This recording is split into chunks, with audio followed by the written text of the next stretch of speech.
Olha, há mais de uma semana a Jovem Pan vem falando sobre as medidas provisórias que podem caducar caso o Congresso Nacional não faça a aprovação dessas MPs. E uma das medidas provisórias é a que muda o marco legal do saneamento básico no país. E para falar mais sobre esse assunto, nos atende aqui no Jornal da Manhã o presidente do Instituto Trata Brasil, Edson Carlos. Tudo bem, presidente? Bom dia, obrigado por nos atender. Bom dia, sempre um prazer, uma honra falar contigo e com os seus ouvintes. Sempre é um prazer para a gente. Doutor Edson Carlos, o que vai acontecer se o Congresso Nacional não aprovar a medida provisória do saneamento? O senhor sempre fala que o saneamento básico não rende voto para os políticos e seria importante a aprovação dessa medida provisória para que os recursos privados entrassem nesse setor e finalmente o Brasil pode pensar na universalização em 2033. O que vai acontecer se essa MP não for aprovada, não tiver continuidade?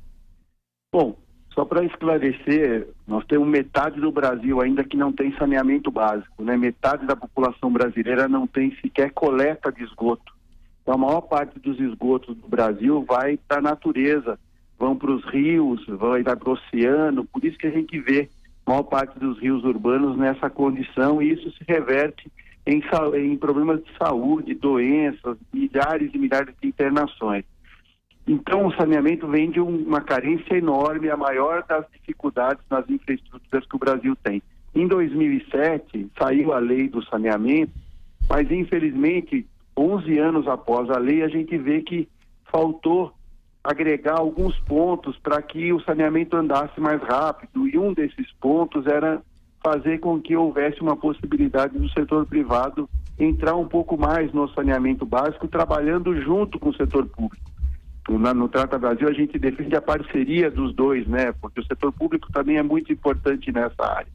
Essa medida provisória que está em discussão, ela traria essa oportunidade de que houvesse um pouco mais de concorrência na hora de terminar o contrato existente entre a empresa de água e esgoto e o município, que houvesse a possibilidade de uma empresa privada entrar junto com essa empresa pública para poder aumentar a velocidade do acesso. Se essa medida provisória não conseguir ser votada, a gente volta ao que a gente já é, essa dificuldade grande. 94% dos municípios do Brasil são atendidos por empresas públicas, a maioria delas sem condições de dar investimentos para que essa infraestrutura evolua mais rápido, e a gente então perde uma grande oportunidade de avançar mais rápido. Esse é o risco de passar o prazo dessa medida provisória. Agora, doutor Edson, como é que o senhor vê essa tentativa dos governadores? A informação que nós temos é que governadores de 23 estados e do Distrito Federal estão pressionando as bancadas do Congresso para tentar reverter o relatório do senador Tasso Gereissati sobre a medida provisória, ele que relatou a MP no Senado. Por que os estados estariam contra isso? Agora, a gente teve uma boa notícia que os governadores do Sul e Sudeste, nesse final de semana, tiraram uma decisão de apoiar a medida provisória. Isso eu recebi no final de semana, um material sobre isso, então que já mostra que eu acho que os governadores estão tendo um pouco mais de tempo para analisar com calma essa medida provisória, que eu acho que é uma grande oportunidade. Eu acho que existe um receio dos governadores de perderem o controle sobre as empresas operadoras. A maior parte das cidades são operadas pelas empresas estaduais. Talvez exista um receio de perder o controle sobre isso, mas não é isso que está escrito no relatório do senador Tasso Gereissati, que foi aprovado na comissão mista. Na verdade, o relator propõe que os estados sejam responsáveis por formar blocos de municípios maiores e menores, superavitários e deficitários. Então, quem vai ter a palavra final disso são os estados e os próprios municípios.